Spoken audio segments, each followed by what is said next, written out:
계신 하나님의 말씀입니다. 우리 2장 14절만 같이 한번 읽어보겠습니다. 2장 14절 읽습니다. 시작. 그가 우리를 대신하여 자신을 주심은 모든 불법에서 우리를 속량하시고 우리를 깨끗하게 하사 선한 일을 열심히 하는 자기 백성이 되게 하려 하심이라. 아멘. 이 말씀은 살아계신 하나님의 말씀입니다. 오늘 우리가 살펴볼 구원의 서정은 성화입니다. 오늘 우리가 살펴볼 구원의 서정은 성화입니다. 이 성화에 관해 어떤 사람들은 그저 착하게 살게 되는 것, 또 도덕적이고 윤리적으로 살게 되는 것, 또 선한 영향력을 미치며 살게 되는 것쯤으로 생각합니다. 성화에 관해서 어떤 사람들은 그저 착하게 살게 되는 것, 도덕적이고 윤리적인 삶을 살게 되는 것, 선한 영향력을 미치며 살게 되는 것, 이쯤으로 생각을 합니다. 그렇지만 그러한 정의는 성화에 대한 바른 정의라고 할 수는 없습니다. 성화에 관해 우리는 이렇게 정의할 수 있습니다. 조금은 길지만 또 기침도 하지만 잘 들어주시면 좋겠습니다. 성화는 성령님의 은혜롭고 지속적인 역사로서 그분이 칭의, 즉 의롭다고 선언하신 죄인을 죄의 오염에서 점진적으로 해방시키시고 하나님의 형상으로 그 죄인의 전체 본성을 새롭게 하시며 또한 그로 하여금 선한 일을 할 수 있도록 변화시켜 주시는 것, 이렇게 정의할 수 있습니다. 다시 한 번 더 말씀드리겠습니다. 성화는 성령님의 은혜롭고 지속적인 역사로서 그분이 칭의, 즉 의롭다고 선언하신 죄인을 죄의 오염에서 점진적으로 해방시키시고 하나님의 형상으로 그 죄인의 전체 본성을 새롭게 하시며 또한 그로 하여금 선한 일을 할 수 있도록 변화시켜 주시는 것이라고 정의할 수 있습니다. 사랑하는 여러분, 성화는 하나님의 가정에 입양된 모든 이들에 대한 하나님의 뜻입니다. 성화는 하나님의 가정에 양자로 입양된 모든 사람들에 대한 하나님의 뜻입니다. 기억하셔야 됩니다. 하나님께서 독생자 예수님을 율법 아래에서 태어나게 하시고 또 모든 율법의 요구에 완벽하게 순종하게 하신 것, 즉 십자가에 달려 죽게 하신 것, 이 모든 것은 양자된 이들을 성화케 하시기 위해서입니다. 양자로 예정되었던 모든 사람들의 성화를 위해서였다라고 하는 거죠. 또 당신의 성령을 양자된 이들에게 보내신 것 역시 양자된 이들의 성화를 위해서입니다. 하나님께서 독생자 예수님을 율법 아래에서 태어나게 하신 것, 성화를 위해서입니다. 모든 율법의 요구에 완벽하게 순종하게 하신 것, 양자된 이들의 성화를 위해서입니다. 양자된 이들을 위해 십자가에 달려 죽게 하신 것, 성화를 위해서입니다. 누군가를 칭의, 의롭다고 선언하시고 그들을 양자 삼으신 것, 성화를 위해서입니다. 당신의 성령을 양자된 이들에게 보내신 것, 성화를 위해서입니다. 성화. 디도서 2장 14절 말씀 같이 다시 한번 읽어보겠습니다. 디도서 2장 14절 읽습니다. 시작. 그가 우리를 대신하여 자신을 주심은 모든 불법에서 우리를 속량하시고 우리를 깨끗하게 하사 선한 일을 열심히 하는 자기 백성이 되게 하려 하심이라. 방금 읽었던 디도서 2장 14절 말씀은 성화에 대한 정의가 나와 있고, 이 성화를 위해서 예수님께서 자기 자신을 내어주셨다, 율법의 요구에 십자가에 내어주셨다라는 사실을 기록하고 있습니다. 또 데살로니가 후서 2장 13절 말씀 보겠습니다. 데살로니가 후서 2장 13절, 데살로니가 후서 2장 13절 읽습니다. 주께서 사랑하시는 형제들아, 우리가 항상 너희에 관하여 마땅히 하나님께 감사할 것은 하나님이 처음부터 너희를 택하사 성령의 거룩하게 하심과 진리를 믿음으로 구원을 받게 하심이니.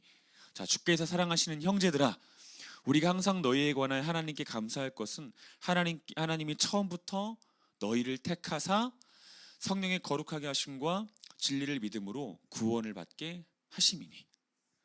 사실 양자된 이들은 가끔 자기들의 죄가 용서받았다는 것, 그것 자체에 머무르려고만 합니다.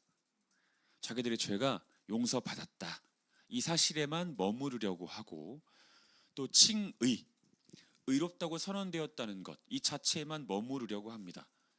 또 양자가 되었다는 것에만 머무르려고 하고, 이제 천국에 들어가게 되었구나 라는 사실에만 머무르려고 합니다.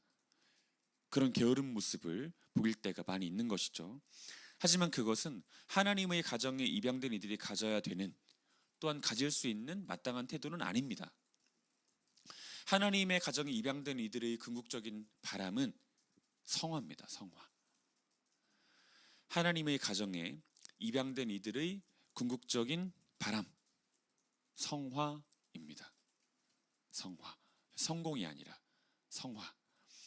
이 시간을 통해 성화에 대해 우리가 알아야 되는 중요한 개념들을 함께 배우고 성화를 갈망하게 되기를 간절히 소원합니다.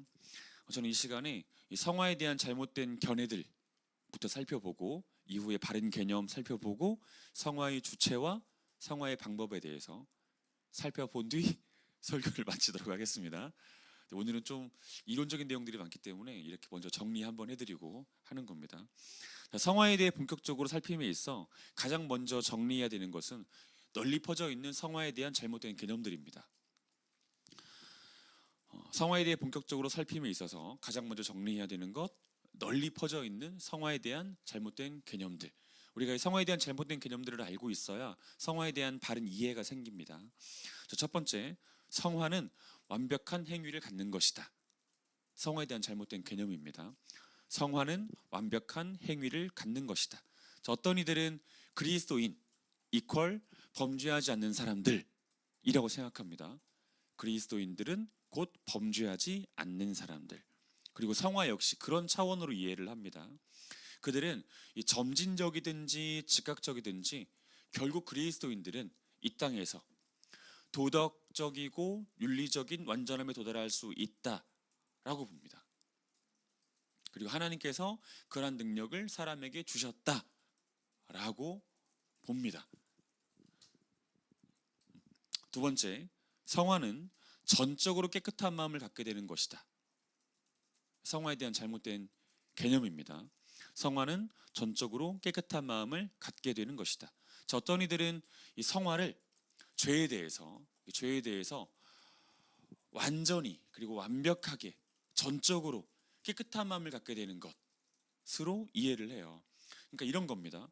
죄에 대해서 아무런 관심이나 욕구를 느끼지 않게 되는 것이라고 생각하는 거죠. 죄에 대해서 아무런 관심도 없고 아무런 욕구도 없는 이런 상태가 되는 것이라고 생각합니다. 세 번째, 성화는 그것을 원하는 이들에게 한순간에 완전히 주어지는 것이다. 이렇게 보는 것입니다. 성화에 대한 잘못된 개념이에요. 성화는 그것을 원하는 이들에게 한순간에 완전하게 주어지는 것이다. 마치 거듭남이 한순간에 완벽하게 주어지죠. 완전하게. 또 칭의 역시 한순간에 완전하게 주어지죠. 또한 양자됨 역시 한순간에 완전하게 주어집니다. 그런 것들처럼 성화 역시 그런 차원으로, 즉 이미 완성된 성화가 성화를 간절히 사모하는 누군가가 기도할 때 주어지는 것이라고 생각하는 겁니다. 성화에 대한 잘못된 개념입니다. 네 번째, 성화는 전적으로 하나님의 사역이다. 이 성화에 대한 잘못된 개념입니다. 우리가 구원의 서정 쭉 살펴보면서 배웠던 것처럼 그 회심을 뺀 나머지 모든 구원의 서정, 그 모든 구원의 과정은 하나님의 전적이며 일방적인 사역입니다. 그 회심은 아니죠. 그 회심은 우리의 몫이 있습니다. 하지만 회심을 뺀 나머지 구원의 서정은 하나님의 전적이고 일방적인 사역입니다. 그리고 성화 역시 그런 차원으로 이해를 하는 겁니다. 그러니까 하나님의 전적이고 일방적인 사역이다. 인간이 할 일은 원하고 바라고 기도하는 것뿐이다. 이렇게 생각하는 겁니다. 성화에 대해서 인간이 할 수 있는 일, 원하고 바라고 기도합니다. 참고로 반대의 견해도 있습니다. 반대의 견해도. 즉 성화를 오직 인간의 열심과 수고의 영역으로만 보는 거죠. 성화를 하나님은 옆에서 응원해 주시고 주도적인 일은 인간이 하는, 이런 차원으로 이해하는 사람들도 있습니다. 다섯 번째, 성화는 죄의 근절과는 무관한 것이다. 성화는 죄의 근절과는 무관한 것이다. 이 성화에 대한 잘못된 개념입니다. 우리가 첫 번째부터 세 번째까지의 주장을 하는 사람들을 일명 완전주의자라고 말합니다. 첫 번째부터 세 번째 주장. 첫 번째 주장이 뭐였죠? 성화는 완벽한 행위를 갖는 것이다. 두 번째는요, 성화는 전적으로 깨끗한 마음을 갖게 되는 것이다. 세 번째는요, 성화는 그것을 원하는 이들에게 한순간에 완전하게 주어지는 것이다. 우리가 이렇게 주장하는 사람들을 완전주의자라고 부르는데, 이 다섯 번째, 성화는 죄의 근절과 무관한 것이다. 이 사람들은 이 완전주의자들에 대한 반작용으로 나온 사람들이에요. 완전주의자들에 대한 반작용으로 나온 사람들입니다. 그러니까 완전주의자들을 반대하는 사람들 중에서 극단적인 이들이 이렇게 주장을 하는 겁니다. 자, 이들은 성화를 죄의 근절과는 연결해서는 안 된다고 봅니다. 성화를 죄의 근절과는 연결해서는 안 된다고 봐요. 그리고 그렇게 주장하는 것은 종교적인 율법주의다, 이렇게 매도합니다. 그들이 주장하는 성화는 난 이미 의인이 되었다는 믿음 그 자체예요. 이 사람들이 주장하는 성화는 나는 이미 의인이 되었다, 칭의 받았다, 이거 자체가 성화입니다. 그들이 생각하는 성화. 자, 이제 성화에 대한 바른 개념들을 한번 정리해 보겠습니다. 첫 번째, 성화는 양자된 이들을 향하신 하나님의 뜻입니다. 제가 설교를 시작하면서도 말씀을 드렸죠. 성화는 하나님의 가정에 양자로 입양된 모든 사람들, 그 모든 사람들에 대한 하나님의 뜻입니다. 자, 하나님께서 양자된 이들에게 허락하신 사람이 있습니다. 하나님께서 양자된 이들에게 허락하신 사람들이 있어요. 그리고 공동체가 있습니다. 또 재정이 있습니다. 사건이 있습니다. 그리고 형편과 처지, 상황이라는 것이 있습니다. 자, 그 모든 것들은 그의 세속적인 성공을 위해서 주어진 것이 아니라 그의 성화를 위해서 주어진 것입니다. 하나님께 양자된 이들이지 않습니까? 자, 그들에게 주어진, 허락되어진 사람, 공동체, 재정, 사건, 상황, 형편과 처지, 이 모든 것들, 그의 세속적인 성공을 위해서 주어진 것이 아니고 그의 성화를 위해서 주어졌습니다. 로마서 8장 28절부터 29절까지의 말씀, 로마서 8장 28절부터 29절까지의 말씀은 구원의 목적이 성화라는 사실과 한 사람에게 허락된 그 모든 것은 성화를 위한 것이라는 사실이 기록되어져 있습니다. 로마서 8장 28절부터 29절, 다시 말씀드리지만 구원의 목적이 성화라는 사실이 기록이 되어 있고 한 사람에게 허락된 모든 것들은 그의 성화를 위한 것이다 라는 사실이 기록이 되어 있습니다. 같이 한번 읽어보겠습니다. 로마서 8장 28절부터 29절 읽겠습니다. 우리가 알거니와 하나님을 사랑하는 자 곧 그의 뜻대로 부르심을 입은 자들에게는 모든 것이 합력하여 선을 이루느니라. 하나님이 미리 아신 자들을 또한 그 아들의 형상을 본받게 하기 위하여 미리 정하셨으니 이는 그로 많은 형제 중에서 맏아들이 되게 하려 하심이니라. 모든 것이 합력하여 선을 이룬답니다.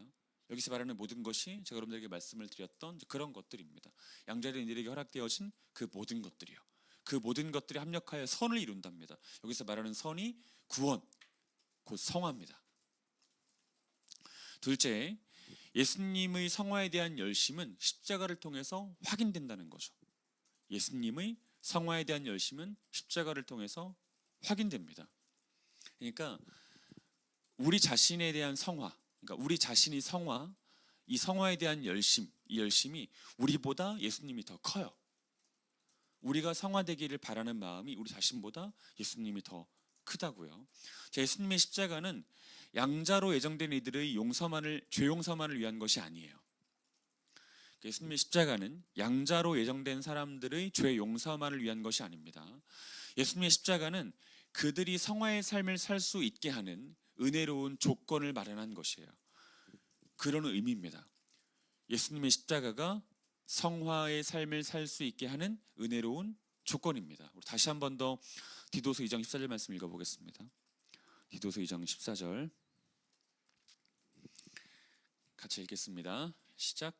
그가 우리를 대신하여 자신을 주심은 모든 불법에서 우리를 속량하시고 우리를 깨끗하게 하사 선한 일을 열심히 하는 자기 백성이 되게 하려 하심이라. 자, 그가 우리를 대신하여 자신을 주심은 십자가 사건을 말하는 것 아니겠습니까? 모든 불법에서 우리를 속량하시고, 죄 용서죠. 그리고 그 다음부터 성화입니다. 우리를 깨끗하게 하사 선한 일을 열심히 하는 자기 백성이 되게 하려 하심이라. 예수님의 십자가의 의미가 우리의 성화의 삶을 살게 하시기 위함이었다라고 하는 것이 밝혀져 있죠. 자, 성화에 대한 예수님의 이러한 열심은 예수님과 연합된 이들이 성화에 관해서 얼마만큼 열심을 가져야 되는지를 가르쳐줘요. 그러니까 예수님은 우리들의 성화를 위해서 십자가에 달려 죽으셨습니다. 우리들의 성화를 위해서요. 그렇다면 양자되는 이들, 예수님의 십자가의 은혜로 양자되는 이들이 성화에 대해서 얼마만큼 열심을 가져야 되는지는 사실은 두말할 필요가 없는 것이죠. 자, 세 번째, 성화에 대한 바른 개념. 세 번째는 성화는 구원의 전 과정의 목적이라는 거예요. 성화는 구원의 전 과정의 목적입니다. 자, 기억하셔야 됩니다.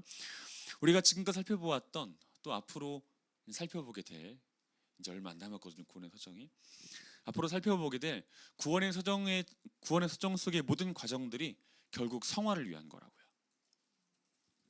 우리가 지금까지 살펴보았던 구원의 서정들이 있었죠. 예지와 예정부터 해서 부르심, 효력 있는 부르심, 그리고요 거듭남, 연합, 또요 회심, 또요 칭의, 양자됨, 이 모든 것들요. 구원의 서정에서 우리가 배웠던 이 모든 것들은 결국 그 목적이 성화입니다. 성화. 물론 누군가는 이렇게 질문할 수도 있습니다. 구원의 서정 속 모든 과정들의 목적은 누군가를 천국 보내시는 것 아닌가요? 라고 말할 수도 있어요. 그러니까 누군가를 천국 보내시는 것이 구원의 서정의 전 과정의 목적이 아닌가요? 라고 질문할 수 있습니다.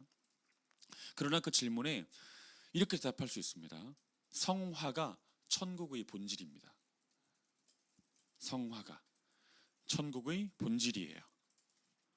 좀 설명을 드려보겠습니다. 여러분, 천국은, 성경에서 말하는 천국은 비단 우리가 죽어서 가는 새하늘 새 땅만을 의미하지 않아요. 성경에서 말하는 천국은 우리가 죽어서 가는 새하늘 새 땅만을 의미하지 않습니다. 성경에서 말하는 천국은 성화를 이루는 삶 그 자체예요. 우리가 죽어서 가는 새하늘 새 땅도 성경에서 말하는 천국이 맞지만, 여러분, 새하늘 새 땅에서 결국 뭐 합니까? 뭐 해요? 거룩하신 하나님과 교제합니다. 그리고 거룩하신 하나님의 일을 합니다. 새하늘 새 땅에서 성화가 거룩하신 하나님과 교제하는 거고요. 그리고 거룩하신 하나님의 일을 하는 겁니다. 성화가 천국의 본질이에요. 그러니까 우리가 이 땅에서 천국을 미리 경험한다는 것은 이 땅에서 성화된 삶을 사는 겁니다. 성화를 이루며 삶을 사는 것이 천국을 경험하며 사는 거예요. 잊지 않으셔야 됩니다. 구원의 서정의 전 과정, 이 전 과정의 목적은 성화를 위해서입니다. 성화. 성화가 천국의 본질입니다. 천국은 비단 새하늘 새 땅만을 의미하지 않습니다. 성화를 이루어가는 삶, 그 안에서 거룩하신 하나님과 뜨겁게 교제하고 긴밀하게 교제하는 것, 그리고 예수 그리스도의 모양과 닮은 모양으로 삶을 살아가게 되는 것, 이게 성화고요. 이게 천국의 본질입니다. 다들 이해 안 되시지 않죠? 요한복음 17장 3절 말씀 보겠습니다. 요한복음 17장 3절, 영생을 이렇게 정의합니다. 영생. 요한복음 17장 3절입니다.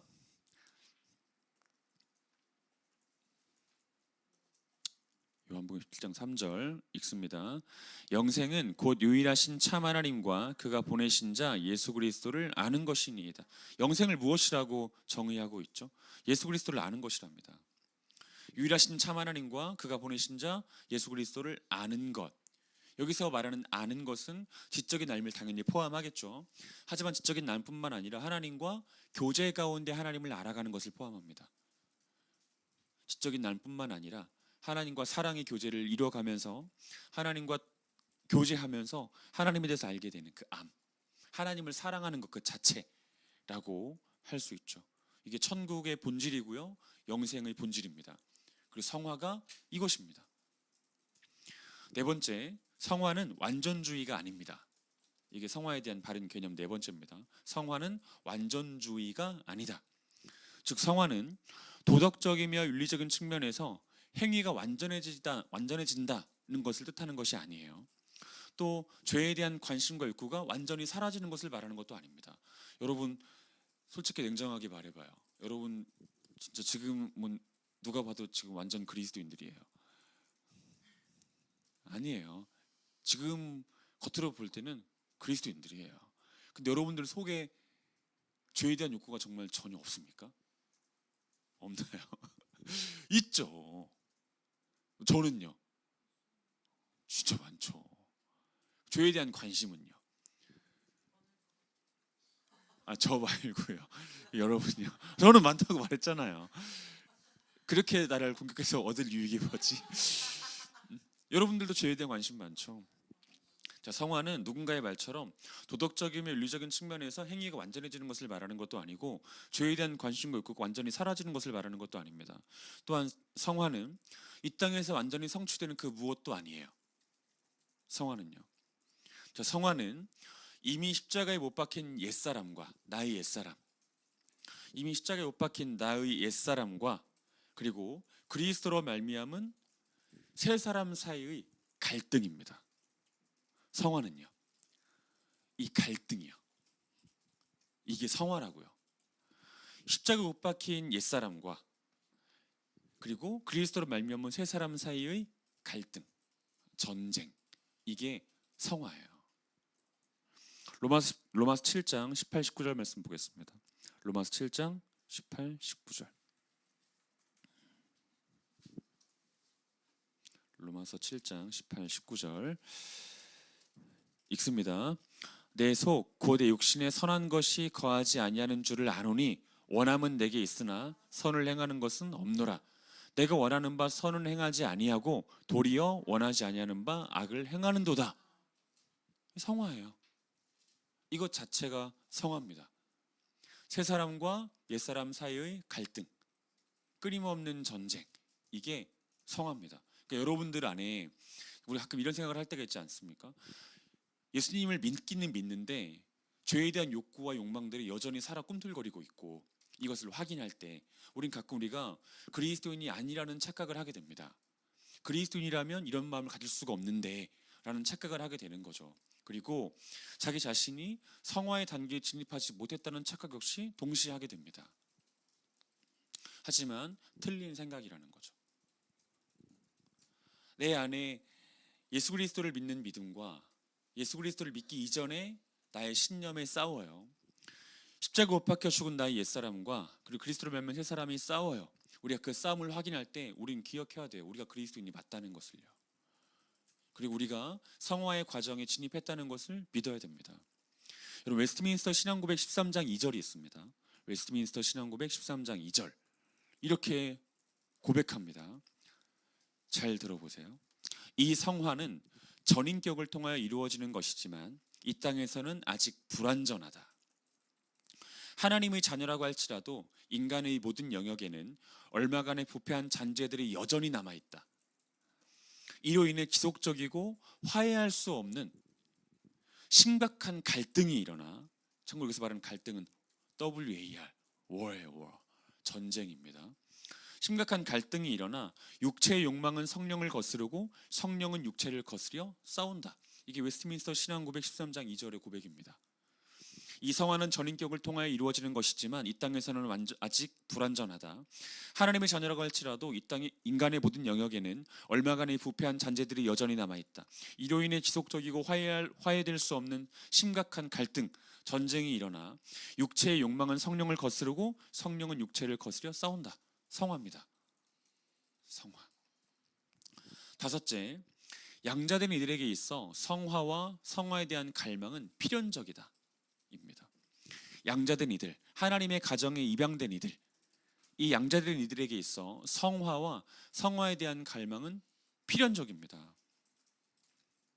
아까 제가 말씀을 드렸던 것처럼 하나님의 가정에 입양된 이들은 성공보다 성화를 더 바랍니다. 성공보다요. 예수 그리스도와 연합된 참된 그리스도인들은 반드시 성화에 대한 갈망이 일어납니다. 그리고 점진적이지만 분명히 성화를 이루어갑니다. 점진적이지만 분명하게 성화를 이루어가요. 제가 이것도 아주 많이 드렸던 얘기인데 인간의 성화는 마치 돼지꼬리 같습니다.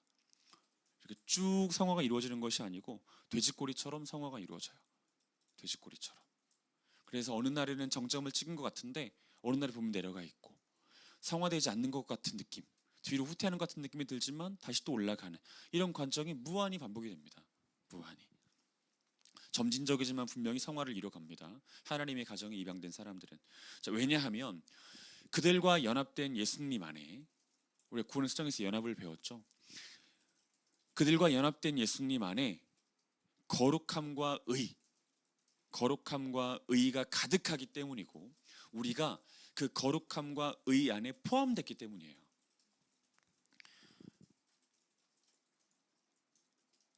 자, 우리는 그리스도와 연합된 사람들입니다. 여러분, 그리스도 안에 충만한 것이 무엇입니까? 거룩함과 의예요.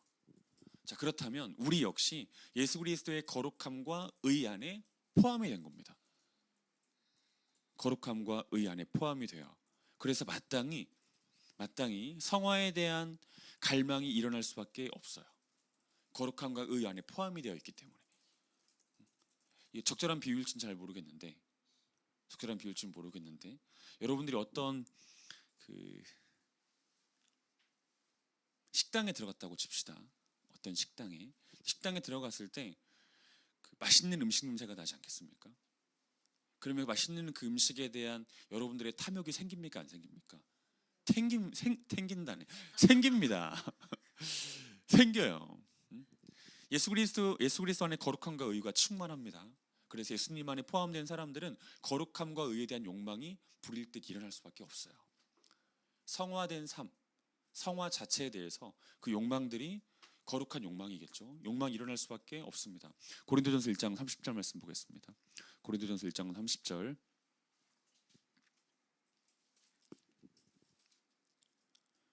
고린도전서 1장 30절 읽습니다. 너희는 하나님으로부터 나서 그리스도 예수 안에 있고 예수는 하나님으로부터 나와서 우리에게 지혜와 의로움과 거룩함과 구원이 되셨으니. 자, 너희는 하나님으로부터 나서 그리스도 예수 안에 있답니다.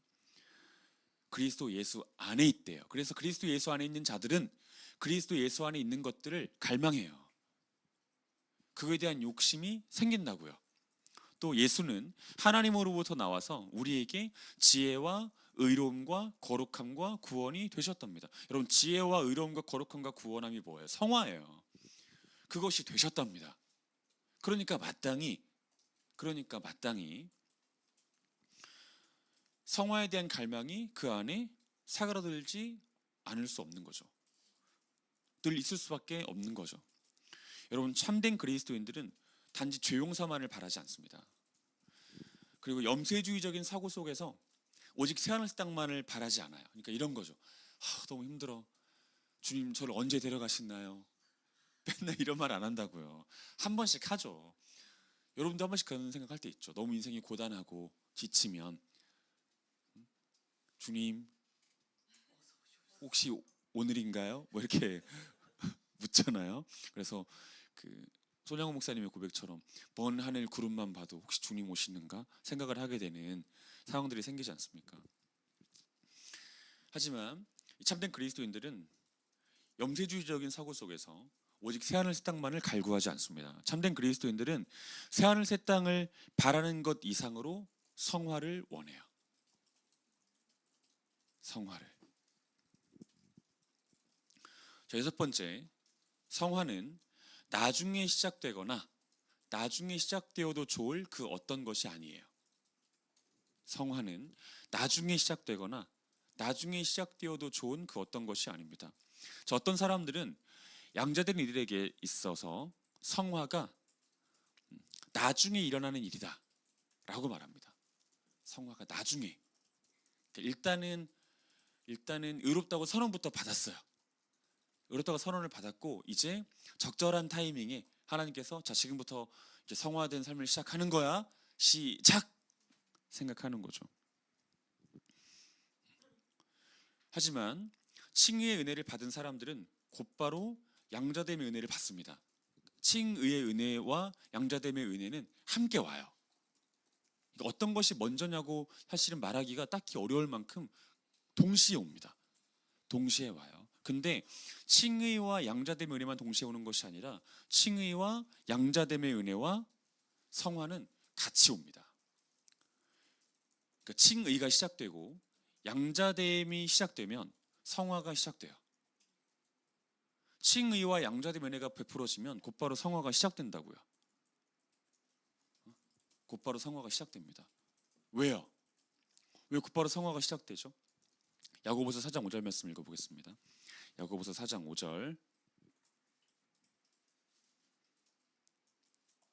야고보서 4장 5절 읽습니다. 시작. 너희는 하나님이 우리 속에 거하게 하신 성령이 시기하기까지 사모한다 하신 말씀을 헛된 줄로 생각하느냐. 좀 어렵게 번역이 됐는데 제가 로이드 존스 목사님의 그 번역을 그대로 한번 가지고 와보겠습니다. 자, 너희가 하나님이 우리 속에 거하게 하신 성령이 시기하기까지 사모하여 너희로 하여금 세상을 단념하고 그분의 성령과 하나님께 향한다 하신 말씀을 헛된 줄로 생각하느냐. 빨랐죠? 자, 야고보서 4장 5절 말씀 우리말 성경으로 보면 이렇게 되어 있습니다.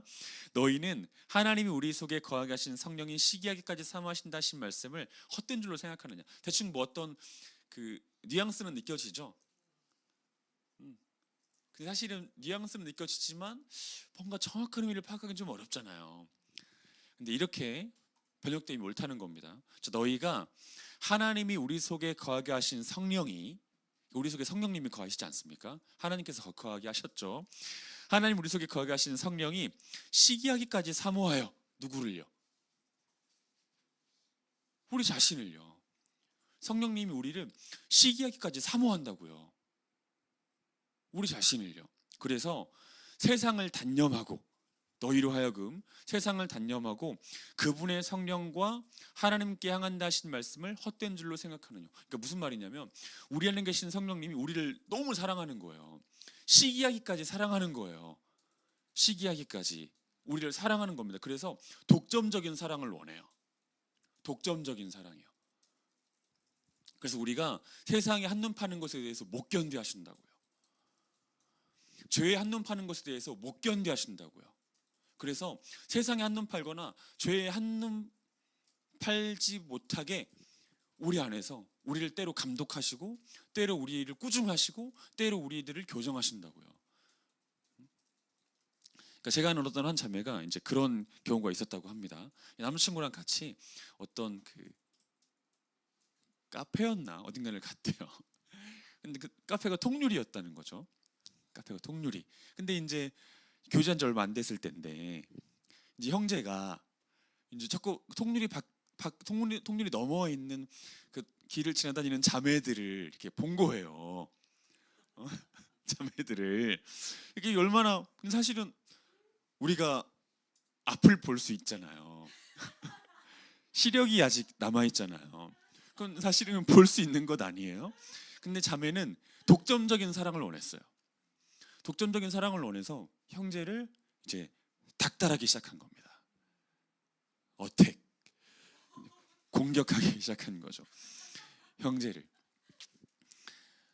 정말 천박한 비유이기는 한데 지금 이 상황에서 이 비유밖에 생각이 안 나서 이해밖에 생각이 안 나서 말씀을 드리는 거예요. 자, 성령님 우리를 시기하기까지 사모하십니다. 너무 사랑하세요. 그래서 우리로 하여금 세상에 견눈질하면 괴롭게 하십니다.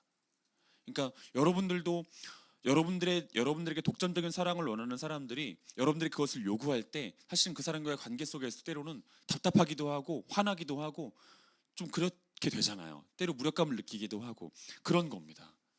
그런 거. 성령님께서 우리 안에 내주하신 성령님께서 우리를 시기하기까지 사모하셔서 정말 시기하기까지 사모하셔서 세상에 곁눈질하고 범죄하려고 할 때 우리를 못 살게 하신다고요. 그리고 차라리 그것들을 포기하고 성령님이 원하시는 바를 쫓아 살 때 마음 편하게 하신다고요. 정말 비유가 천박했지만 이해해 주세요. 자, 7번째, 성화는 전적 부패와 무능의 상태에서의 점진적인 회복입니다. 전적 부패와 무능의 상태에서의 점진적인 회복이에요. 자, 설교를 시작하면서 성화에 대해서 정의했듯이 이 성화의 핵심 개념 중에 하나는 전적 부패와 무능이라고 하는 인간의 본질적인 상태에서 점진적이지만 분명한 변화가 찾아온다는 거예요. 그러니까 인간의 본질적인 상태가 있죠. 이게 전적 부패와 전적 무능이거든요. 전적 부패와 전적 무능. 그러니까 선악을 알게 된다면 실과를 취한 이후 인간이 처한 상태예요. 모든 인류가 처해 있는 상태, 전적 부패와 전적 무능. 즉 지성, 감정, 의지, 육체, 영혼 모두 죄의 영향을 받아서 오염이 되었다. 그래서 스스로의 힘으로는 하나님을 알 수 없고 사랑할 수 없고 소망할 수 없고 믿을 수 없어요.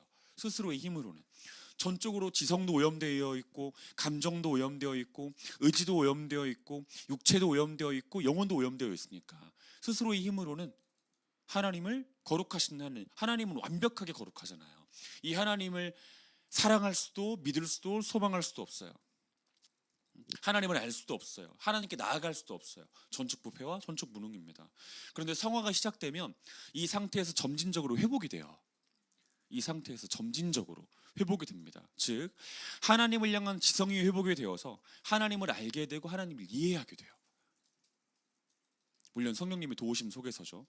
하나님을 향한 지성이 회복되어서 이전에는 하나님을 전혀 몰랐는데 하나님을 알게 됩니다. 그리고 이전에는 하나님을 전혀 이해할 수 없었는데 하나님을 이해하기 시작하게 돼요. 하나님을. 사무엘상 1장 말씀을 빗대어 보면 이걸 가지고 와 보면 하나님과 심정이 통하게 되는 일들이 많이 생기는 거죠. 하나님과 마음이 통하게 되는 일들이. 두 번째, 하나님을 향한 감정이 회복이 되어서 하나님을 갈망하게 됩니다. 하나님을 원하게 돼요. 그리고 하나님을 향한 열심을 가지게 됩니다. 하나님을 향한 감정이 회복이 되어서 이전에는 하나님을 전혀 원하지 않았어요. 원하는 건 하나님의 손 안에 있는 것만 원했죠.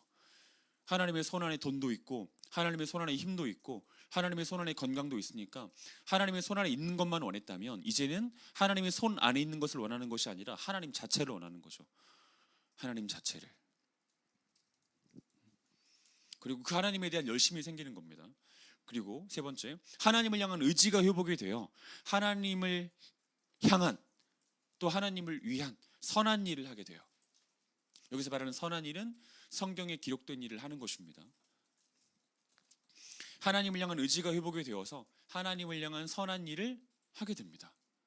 또한 하나님을 위한 선한 일을 하게 돼요. 성경에 명백히 기록되어 있는 그 일을 하게 된다고요. 골로새서 3장 9절부터 10절까지 말씀 보겠습니다. 골로새서 3장 9절부터 10절.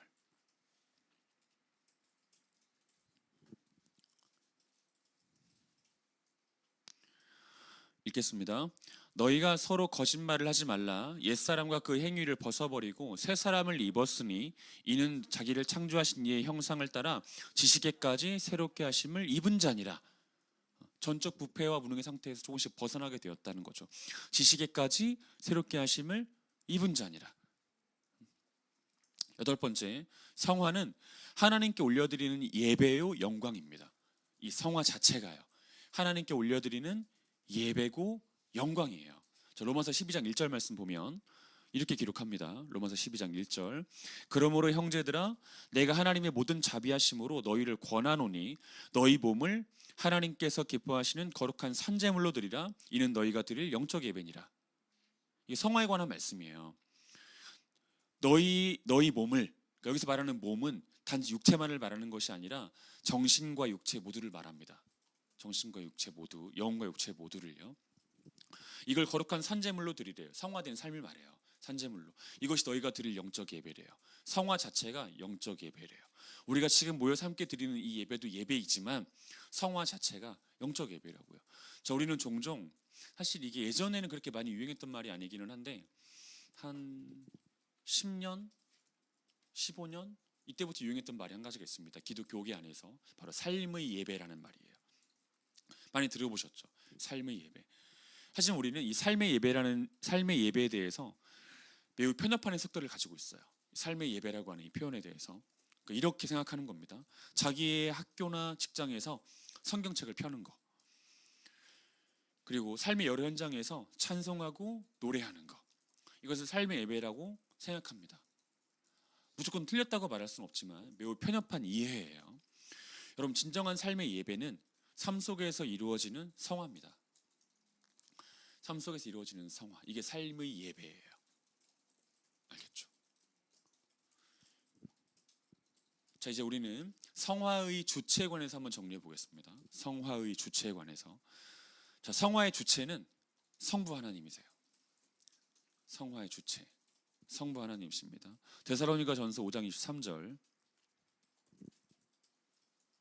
데살로니가전서 5장 23절 읽겠습니다. 시작. 평강의 하나님이 친히 너희를 온전히 거룩하게 하시고 또 너희 온 영과 혼과 몸이 우리 주 예수 그리스도께서 강림하실 때에 흠없게 보존되기를 원하노라. 저기서 말하는 게 성화입니다. 근데 이 성화를 이루는 주체를 평강의 하나님이라고 말해요. 평강의 하나님. 그리고 여기서 말하는 평강의 하나님이 바로 성부 하나님이세요. 여기서 말하는 이 평강의 하나님을 성부 하나님이라고 해석할 수밖에 없는 이유는 히브리서 13장 20절의 기록 때문인데 한번 보겠습니다. 히브리서 13장 20절. 히브리서 13장 20절 읽겠습니다. 시작. 양들의 큰 목자이신 우리 주 예수를 영원한 언약의 피로 죽은 자 가운데서 이끌어내신 평강의 하나님이, 성부 하나님이죠. 성부 하나님. 자, 사랑하는 여러분, 양자된 이들에게 성화는 이 땅에서 비록 점진적이기는 하지만 분명히 일어납니다. 그리고 장차 새하늘 새 땅에서 완벽히 이루어져요. 완전히 이루어집니다. 새하늘 새 땅에서. 이 땅에서는 사실은 완전 성화는 없어요.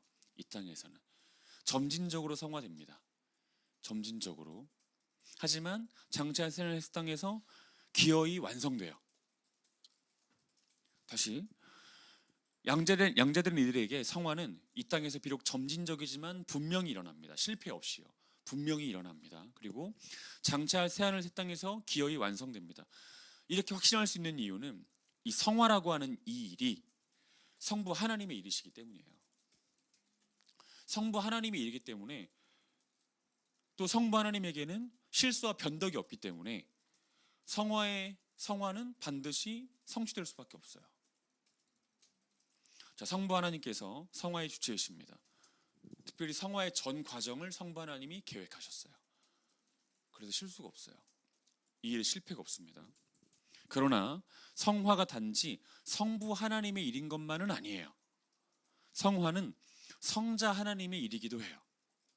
성부 하나님의 일이기도 하지만 성자 하나님의 일이기도 합니다. 우리 디도서 2장 14절, 오늘 디도서 2장 14절 많이 보네요. 같이 읽어보겠습니다. 디도서 2장 14절 읽습니다. 시작. 그가 우리를 대신하여 자신을 주심은 모든 불법에서 우리를 속량하시고 우리를 깨끗하게 하사 선한 일을 열심히 하는 자기 백성이 되게 하려 하심이라.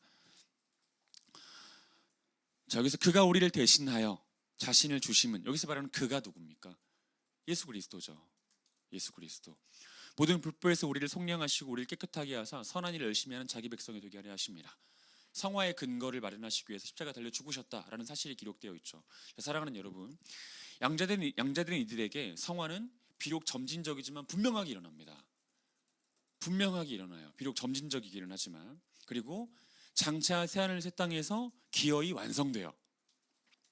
성화는 분명히 완전히 이루어집니다. 성화는요. 이렇게 확신할 수 있는 이유는 이 일이 성부 하나님의 일임과 동시에 성자 하나님의 일이기 때문이에요. 여러분, 성자 하나님에게 실수가 있습니까? 아이고, 그럴 줄 몰랐는데 뭐 이런 거 있나요? 그런 거 없어요. 아니, 성자 하나님의 일에 후회가 있습니까? 없어요. 없습니다. 실수가 없고 후회가 없는 성자 하나님은 성화의 근거가 되는 일, 이 십자가에 달려 죽으셨어요. 성화는 성자 하나님의 일이었다고요. 그리고 여전히 성자 하나님의 일이라고요. 실수가 없습니다. 그러니까 여러분들을 선택하신 성자 하나님의 그 선택에도 후회는 그래서 없어요. 실수라고 생각하지 않습니다. 여러분들이 삶을 엉망진창으로 살아도 하나님이 여러분을 선택하신 것을 후회하시지 않습니다. 왜냐하면 엉망진창으로 살 걸 알고도 선택하신 거거든요. 자, 그러나 성화가 단지 성부 하나님과 성자 하나님의 일인 것만은 또 아니에요. 그러면요, 성령 하나님의 일입니다. 성화는요. 자, 고린도전서 6장 11절 말씀 보겠습니다. 고린도전서 6장 11절.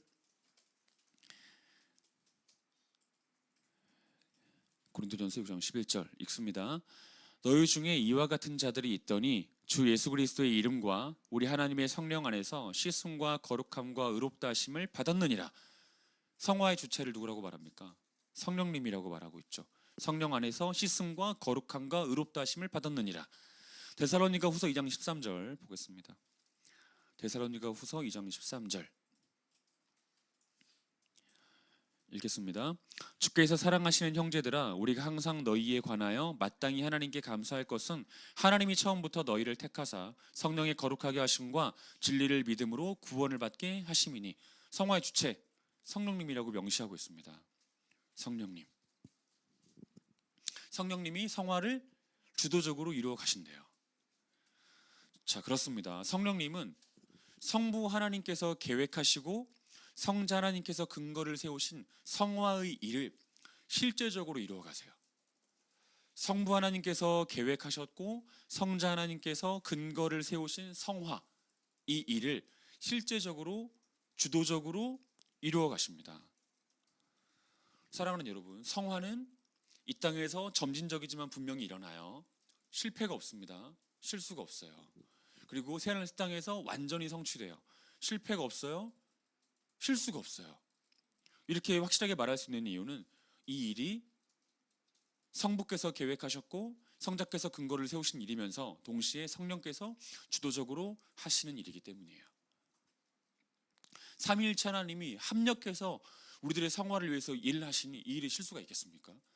이 일에 실패가 있겠습니까? 하나님이 주도적으로 하시는 일인데 잊어버리시면 안 돼요. 성화는 이루어집니다. 그러니까 여러분들의 불확실성 속에서 여러분들은 못 믿죠. 여러분들 믿지 마세요. 여러분들에게 누군가 하는 말도 믿지 마세요. 대부분 여러분들이 아직 결혼하지 않았잖아요. 누군가가 여러분들을 꼬여내기 위해서 하는 그 말도 믿지 마세요. 다 거짓말입니다. 한번 보세요. 다 거짓말이에요. 그 말에 완벽한 100% 진실이라는 건 존재하지 않아요. 부분적 진실이 존재하죠. 진심이기는 하겠죠. 그 순간에요. 근데 그 순간에 진심인 거지 내일 진심일지는 누구도 장담할 수 없어요. 성화도 우리가 이렇게 생각한단 말이에요. 우리 자신만 생각하면 과연 성화가 우리들의 삶 가운데 점진적이지만 분명히 일어날까? 이런 의심이 있단 말이죠. 근데 여러분, 이런 의심이 불신이에요. 하나님을 향한. 하나님이 하십니다. 주체가 하나님이시라고요. 주체가 하나님이시기 때문에 이 일은 반드시 일어날 수밖에 없다는 사실을 여러분들이 인정해야 돼요. 알겠죠? 자신을 명심해야 될 것이 있습니다. 성화는 삼위일체 하나님의 일, 특별히 성령 하나님께서 주적으로 행하시는 일이기도 하지만 동시에 양자된 그 사람의 일이기도 해요. 양자된 그 사람의 일이기도 합니다. 회심과 이런 면에서 비슷하다고 할 수 있죠. 빌립보서 2장 12절 말씀 읽겠습니다. 빌립보서 2장 12절. 빌립보서 2장 12절 읽습니다. 시작. 그러므로 나의 사랑하는 자들아, 너희가 나 있을 때뿐 아니라 더욱 지금 나 없을 때에도 항상 복종하여 두렵고 떨림으로 너희 구원을 이루라. 여기서 말하는 두렵고 떨림으로 너희 구원을 이루라고 말할 때 이 구원이 성화예요. 여기서 말하는 구원은 칭의나 양자됨 이런 걸 말하는 게 아닙니다. 성화입니다. 성화. 두렵고 떨림으로 너희 성화를 이루라 예요. 성화. 성화는 삼위 하나님께서, 삼일체 하나님께서 주체가 되셔서 특별히 성령 하나님께서 주도권을 가지시고 행하시는 일이지만 동시에 우리의 일이기도 합니다. 우리의 일. 물론 이것에 대해서 우리가 이렇게 생각해서는 안 돼요. 성화에 대한 주도권이 우리에게 있구나 생각하셔서는 안 됩니다. 그리고 성화의 성취 여부가 우리의 어떠함에 달렸구나 라고 생각하셔서도 안 돼요. 성화의 주도권은 우리에게 있는 것은 사실은 아닙니다. 그리고 성화의 성취 여부가 우리의 손에 달려 있는 것도 사실은 아닙니다. 그렇지만 성화가 우리의 일인 것은 분명한 사실입니다. 자, 하나님께서 아주 영광스럽게도 성화라고 하는 그 일에 참여할 자격도 없고 능력도 없는 우리들에게 참여할 자격과 능력을 부여하셨습니다. 그래서 성화의 한 부분들을 감당하게 하셨습니다. 하나님의 일에 우리를 동참시켜 주신 거예요. 하나님의 일에 우리를 동참시켜 주셨습니다. 성화라고 하는 이 하나님의 일에 동참. 왜요? 교제하시기 위해서예요. 여기 하나님께서 우리들에게 이번에 창세기 혹시 기억나요? 혹시 봤어요? 창세기 보면 제가 이렇게 말씀드렸을 거예요. 하나님께서 우리에게 어떤 일을 맡기세요. 사람 지으시고 어떤 일을 맡기시지 않습니까? 자신의 일 중에 어떤 일을 맡기신 이유가 뭐예요? 하나님 뒷짐지고 계시려고요? 가나안 신화에서는 그것이었어요. 가나안 신화는 신이 인간을 창조한 이유를 뭐라고 보냐면 신의 노동의 한 부분을 떼어주어서 신이 좀 편하게 지내려고입니다. 근데 하나님께서 우리들에게 하나님의 일의 부분을 떼어주신 이유는 그 일을 감당하게 하신 것은 자, 네가 한번 해봐가 아니에요. 나랑 같이 해예요. 교제하기 위해서입니다. 하나님께서는 성화라고 하는 것에 인간을 초대하셨습니다. 그래서 인간으로 하여금 성화의 어떤 부분들을 감당하게 하십니다. 그래서 하나님과 교제하게 하세요. 하나님의 영광을 맛보게 하세요. 하나님의 기쁨을 함께 누리게 하신다고요. 자, 그러면 성화에 관해서 우리는 어떤 일을 할 수 있습니까? 제가 이거 말씀드리고 이제 오늘 설교를 맺겠습니다. 첫 번째, 우리가 해야 되는 일은 우리가 받은 은혜와 그로 인해 주어진 정체성이 있습니다. 우리가 받은 은혜와 그로 인해 주어진 정체성이 있어요. 이것을 날마다 복기하는 거예요. 날마다 복기하고 날마다 확정하고 날마다 우리 자신에게 선언 및 설교하는 겁니다. 이게 우리가 해야 되는 첫 번째 일이에요. 성화를 위해서 해야 되는 첫 번째 일. 우리가 받은 은혜를 매일매일 복기해요. 그리고 확정해요. 그리고 우리에게 설교해요. 선언해요. 그리고 그 은혜로 인해서 우리가 얻게 되어진 정체성이 있지 않습니까? 하나님의 자녀라고 하는 정체성이요. 이 정체성에 대해서 날마다 복기하고 확정하고 설교하고 선언해요. 로마서 6장 11절 말씀 보면 로마서 6장 11절 이렇게 기록하고 있습니다. 이와 같이 너희도 너희 자신을 죄에 대하여는 죽은 자요 그리스도 예수 안에서 하나님에 대하여는 살아있는 자로 여길지어다. 중요한 표현은 여길지어다예요. 의지적인 수고와 노력이죠. 의지적인 수고와 노력. 생각 안에서의 매우 열심히 있는 복기, 확정, 선언, 설교예요. 성화를 해야 되는 첫 번째 일. 하실 수 있겠습니까? 믿습니다 할 수는 없고. 두 번째, 우리가 성화를 해야 되는 두 번째 일은 우리 자신의 몸을 하나님과 하나님의 일에 드리는 겁니다. 로마서 6장 12, 13절 읽어보겠습니다. 로마서 6장 12, 13절 읽습니다. 그러므로 너희는 죄가 너희의 죽을 몸을 지배하지 못하게 하여 몸의 사욕에 순종하지 말고 또한 너희 지체를 불의의 무기로 죄에게 내주지 말고 오직 너희 자신을 죽은 자 가운데서 다시 살아난 자 같이 하나님께 드리며 너희 지체를 의의 무기로 하나님께 드리라. 여러분, 성화에 있어서 가장 강력한 대적은 뭐예요? 죄예요, 죄. 성화에 있어서 가장 강력한 대적은 죄라고요. 여러분 다 경험적으로 알고 있죠? 이 죄가 얼마나 여러분들의 강력한 대적인지. 자, 그러면 여러분들 이 죄와 전쟁하라고 성경은 요구하는데 어떻게 전쟁합니까? 이 죄, 이새끼 놔! 하면서 막 전쟁하는 거예요? 아니면 막 허공에다가 막 칼 휘두르는 겁니까? 죄와 전쟁한다는 게 뭐예요? 죄와 전쟁하는 방식이 뭐예요? 선하신 하나님과 선하신 하나님 일에 자기 자신을 드리는 것이 죄와 전쟁하는 방식이에요. 이게 죄와 전쟁하는 방식이라고요. 죄와 싸운다는 건 그런 개념이라고요.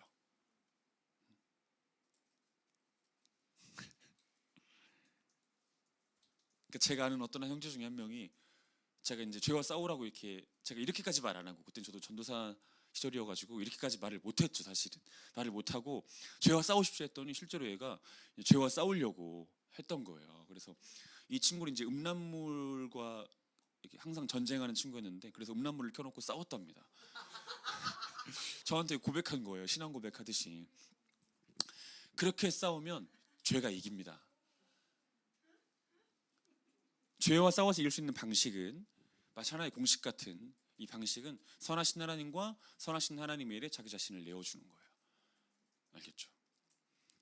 중앙선 넘지 않는 가장 좋은 방법, 중앙선 보고 운전하는 게 아니라 앞을 보고 운전하는 거예요. 이게 중앙선 넘지 않는 가장 좋은 방법이에요.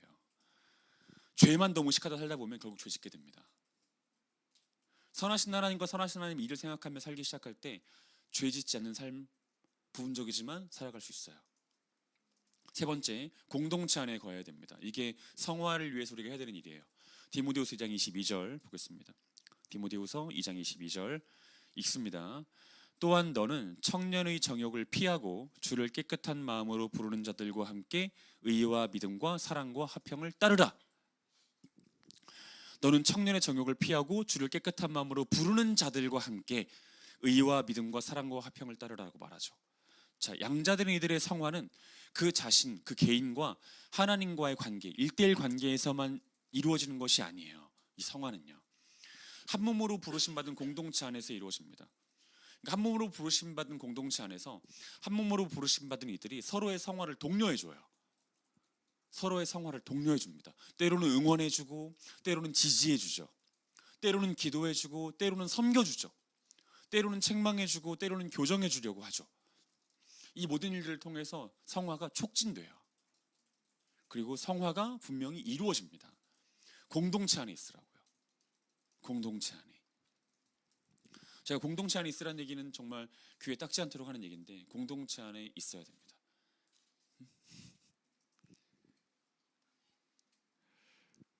다른 건 못해도 이건 하셔야 돼요.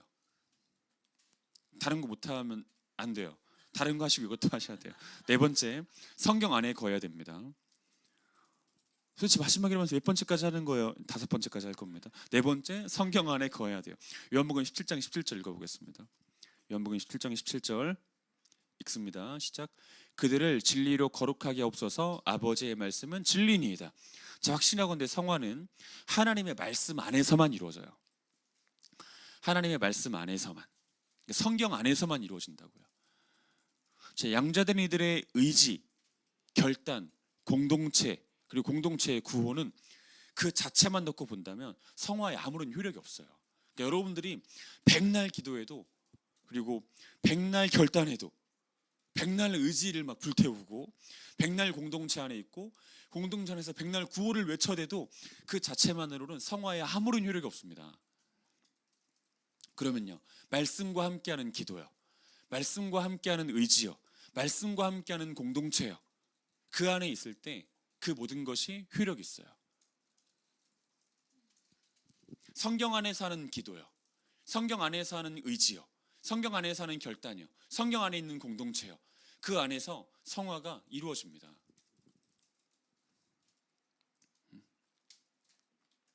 여러분, 잊어버리지 말아야 되는 건 성경이 분명히 우리들을 기록하고 있습니다.